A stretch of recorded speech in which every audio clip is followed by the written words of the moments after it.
Hii michango niko na nukuu maneno ya mheshimiwa mbunge jana mmoja, Mwita Waitara. Mwita Waitara ni nukuu maneno yake.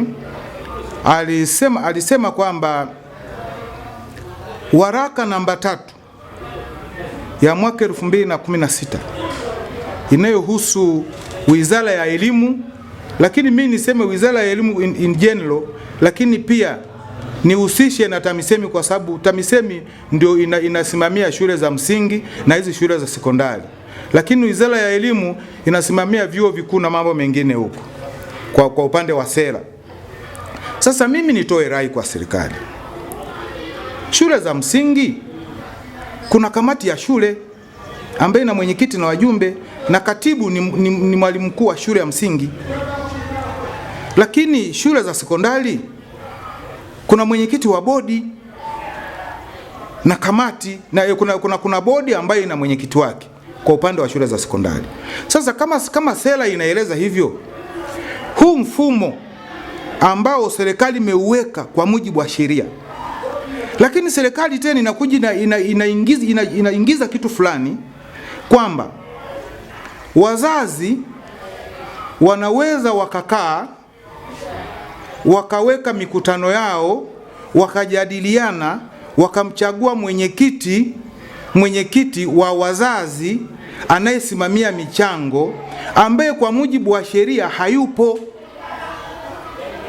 Lakini wanaenda mbali, wanasema kwamba hata kama wazazi watamchagua mwenyekiti wa kusimamia michango na kamati yake,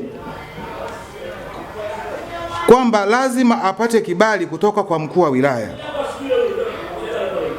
Lakini mimi niseme hivi, mimi nimewahi kupractice kwenye maeneo ya kamati za aina hiyo, lakini niligundua kwamba kuna mapungufu makubwa ambayo ndiyo yanayosababisha migogoro kati ya wanasababisha migogoro au wanasababisha hasira kati ya wazazi, walimu na wananchi pamoja na serikali, kwa sababu hizi kamati ambazo zimechomekwa tu hizi ambazo kwamba ni za kusimamia kukusanya michango hizi zilizochomekwa, huwezi kujua mwingine anakuwa mwenyekiti kwenye eneo, lakini roho yake, uaminifu wake, uadilifu wake ni wa kiwango gani? Na michango hii haina auditing, yani haina ukaguzi. Utapeleka elimu, utapeleka madaftari, utapeleka malage, utapeleka mchele, utapeleka pesa, lakini bado siku za Jumamosi watoto baadhi ya shule za msingi wanarudishwa, nenda akachukue shilingi 1000 kwa mzazi wako kwa sababu ya mtihani. Kwa hiyo haya mambo yapo.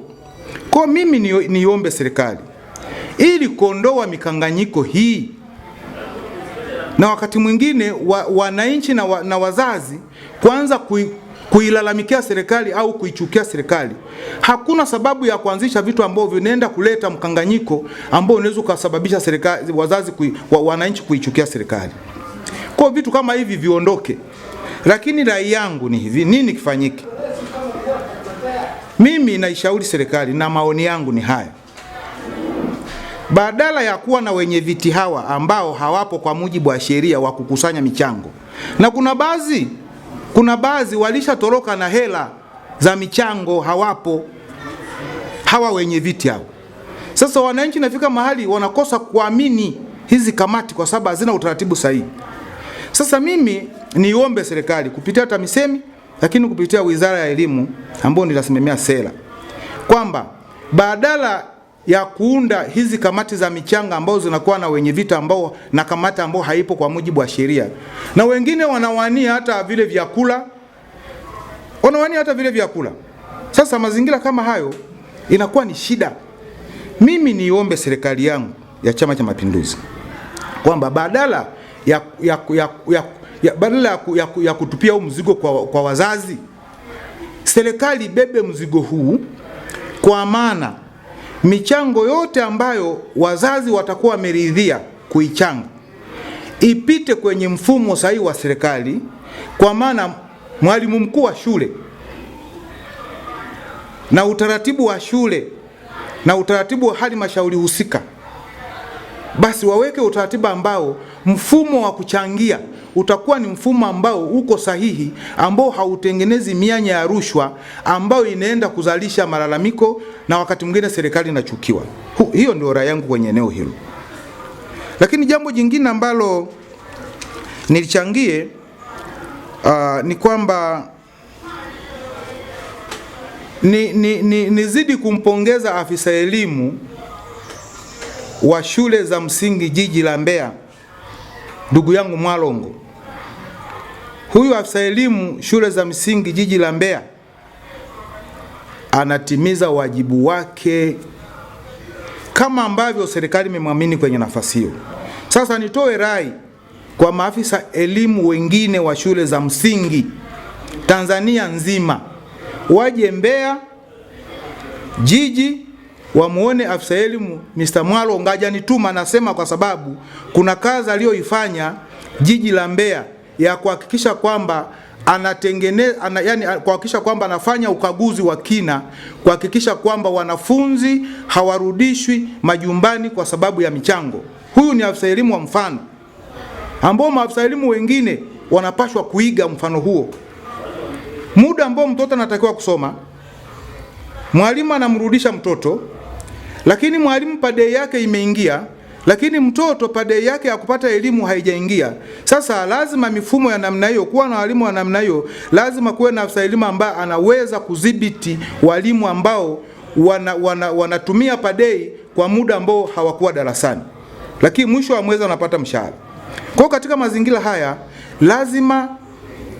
lazima watu ambao wamepewa dhamana ya kuiwakilisha serikali watimize wajibu wao, na pia wakurugenzi wa halmashauri kwa nchi nzima wawe na ratiba ya kuhakikisha kwamba wanapanga ratiba ya kuzunguka katika mashule kila mwezi, ili kuangalia changamoto zinazogusa wanafunzi, changamoto zinazogusa walimu, changamoto zinazohusu wazazi ambao watoto wao wanasoma katika shule zetu.